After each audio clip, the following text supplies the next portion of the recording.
আজকে আমাদের যে শিক্ষা পথকের অনুষ্ঠান ধারাবাহিকভাবেই এটি বছরের পর বছর ধরে চলে আসছে। তবে আজকের অনুষ্ঠানটা একটু ভিন্ন মাত্রিক, কারণ গণতান্ত্রিক সরকারের মাননীয় প্রধানমন্ত্রী জনাব তারেক রহমান যেভাবে বাংলাদেশটা বিনির্মাণ করতে চান তৃণমূলের ক্ষমতায়নের মাধ্যমে, দেশের একদম প্রান্তিক পর্যায়ের একজন সাধারণ শিক্ষার্থীর যে লক্ষ্য, স্বপ্ন এবং যে অভিযাত্রা, সেটিকে রাষ্ট্রীয় পর্যায়ে মূল্যায়নের মাধ্যমে আজকে আমরা তার প্রতিফলন দেখতে পাচ্ছি। এখানে বাংলাদেশের প্রতিটি জেলার সাধারণ শিক্ষার্থীরা প্রান্তিক পর্যায় থেকে আজকে চলে এসেছে। আমাদের যে সাংস্কৃতিক অনুষ্ঠান সামনে অনুষ্ঠিত হবে, যে বিতর্ক প্রতিযোগিতা হবে, এবং আজকে আমরা এখানে পবিত্র ধর্মগ্রন্থ থেকে পাঠ দেখলাম, সেগুলো কিন্তু আমাদের সেই শিক্ষার্থীরা সারা দেশ থেকে উঠে এসেছে। আজকে 64 জেলার মধ্যে 60টি জেলার শিক্ষার্থীরা প্রবল বন্যা এবং প্রতিকূলতা উপেক্ষা করে ক্লাস 1 থেকে 5-এর বাচ্চা ছেলেমেয়েরা ওরা এখানে উপস্থিত হয়েছে তাদের নিজ নিজ এলাকার স্বাতন্ত্র্য, সাফল্য এবং ঐতিহ্যকে ধারণ করে। আমরা চাই এমন একটা শিক্ষা ব্যবস্থা যেখানে প্রতিকূলতা থাকবে, প্রতিবন্ধকতা থাকবে, প্রকৃতির বিরুদ্ধে রুখে দাঁড়াবে আমাদের শিক্ষার্থীরা। তারা প্রমাণ করবে আগামীর বাংলাদেশের কাণ্ডারি আমাদেরই শিক্ষার্থীরাই, এবং তাদের হাত ধরেই গড়ে উঠবে মাননীয় প্রধানমন্ত্রী যে সমৃদ্ধ এবং স্বনির্ভর বাংলাদেশের রূপকল্প পেয়েছেন সেটি।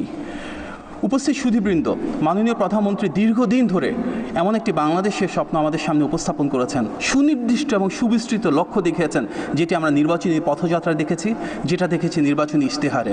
এবং তার একটি প্রাথমিক ধাপ হিসেবে আজকে প্রায় 65,000 স্কুলে একসাথে আমরা বৃক্ষরোপণ করেছি, প্রায় 2 লক্ষ বৃক্ষ। এই বৃক্ষরোপণেই সমাপ্ত হবে না, আমাদের শিক্ষার্থীরা স্ব স্কুলে এই বৃক্ষগুলোকে পরিচর্যা করবে। আমরা চাই এমন একটা শিক্ষা ব্যবস্থা যেখানে মানবিক মূল্যবোধ থাকবে, যেখানে তারা সুনাগরিক হিসেবে গড়ে উঠবে, এবং যেখানে তাদের ভ্যালুজ এবং প্রিন্সিপালস তৈরি হবে, যার কারণেই কিন্তু তারা বাংলাদেশি যে পতাকা, সেটি আমাদের বাংলাদেশের ভূখণ্ড ছাড়িয়ে সারা বিশ্বে প্রসারিত করবে, আরও উঁচুতে নিয়ে যাবে। আজকে আমাদের যে শিক্ষা ব্যবস্থা, সেখানে কিন্তু সবচাইতে বড় ভূমিকা ছিল শহীদ প্রেসিডেন্ট জিয়াউর রহমানের। আমাদের যে শিক্ষা মন্ত্রণালয়ের নাম রয়েছে গণশিক্ষা, সেই গণশিক্ষা কিন্তু শহীদের হাত ধরে সারা বাংলাদেশ জুড়ে ছড়িয়ে গিয়েছিল। আজকে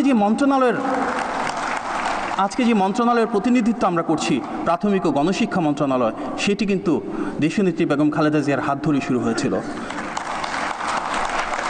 আর আমাদের আজকে যিনি প্রধানমন্ত্রী জনাব তারেক রহমান, তার সুদীর্ঘ রাজনীতিতে তিনি বারবার তৃণমূলে ছুটে গিয়েছেন, বারবার তিনি ছুটে গিয়েছেন প্রান্তিক এলাকায়, এবং নিশ্চিত করতে চেয়েছেন যেখানে হয়তো ভালো রাস্তা নাই, হয়তো ভালো অবকাঠামো নাই, হয়তো ভালো বিল্ডিং নাই, কিন্তু সেখানে অবশ্যই ভালো শিক্ষক থাকতে হবে, অবশ্যই ভালো শিক্ষার্থী থাকতে হবে, অবশ্যই ভালো কারিকুলাম থাকতে হবে। বর্তমানে আমরা আমাদের মাননীয় শিক্ষামন্ত্রী, মাননীয় প্রাথমিক এবং গণশিক্ষা মন্ত্রণালয়ের প্রতিমন্ত্রী সচিব মহোদয় সহ এখানে আমাদের শিক্ষা মন্ত্রণালয় এবং প্রাথমিক ও গণশিক্ষা মন্ত্রণালয়ের সকলে মিলে সেই শিক্ষা ব্যবস্থায় সুনিশ্চিত করতে চাই। আমরা চাই আগামীর বাংলাদেশের প্রতিনিধিত্ব যারা করবেন, আগামী বাংলাদেশের নেতৃত্ব যারা দেবে, সেই শিক্ষার্থীদের যার যেই সাবজেক্ট পড়তে ভালো লাগে, যার যেই ফিল্ডে ভালো করতে ইচ্ছা হয়, রাষ্ট্রের দিক থেকে, সরকারের দিক থেকে আমরা সর্বোচ্চ সহযোগিতার হাত বাড়িয়ে দেব।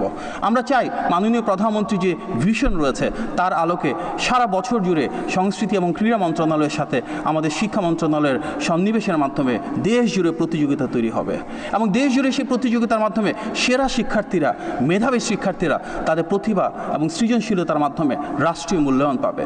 ইতিমধ্যে অত্যন্ত স্বল্প সময়ের ভিতরে আমরা 22 লক্ষ শিক্ষার্থীর অংশগ্রহণে ইতিমধ্যে একটা ফুটবল প্রতিযোগিতার আয়োজন করেছি প্রাথমিক শিক্ষার্থীদেরকে নিয়ে। ইতিমধ্যে মাননীয় প্রধানমন্ত্রী বলেছেন সামনের দিনগুলোতে প্রাইম মিনিস্টার্স ফুটবল গোল্ড কাপের জন্য উনি আমাদেরকে পৃষ্ঠপোষকতা প্রদান করবেন। আমরা এর জন্য কৃতজ্ঞ রয়েছি। আমরা আজকে দেখেছি এখানে 60টি জেলা থেকে সাধারণ শিক্ষার্থীরা যখন বিভিন্ন ধরনের প্রাকৃতিক প্রতিকূলতাকে উপেক্ষা করে ছুটে এসেছে, এই ছোট ছোট শিক্ষার্থীদের মাননীয় প্রধানমন্ত্রীর প্রতি যে আবেগ, যে উচ্ছ্বাস, যে ভালোবাসা, এটিই প্রমাণ করে একজন জনগণের নেতা যখন রাষ্ট্র পরিচালনা আসে, কিভাবে তিনি দেশের মানুষের ভাগ্যকে বদলে দিতে পারেন।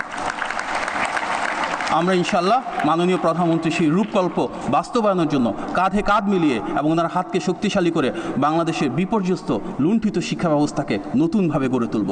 আমরা ইনশাল্লাহ সবাই মিলে বিনির্মাণ করব এমন একটা শিক্ষা ব্যবস্থা যেটি হবে আগামীর বাংলাদেশ গড়বার মূল কারিগর, মূল অগ্রদূত।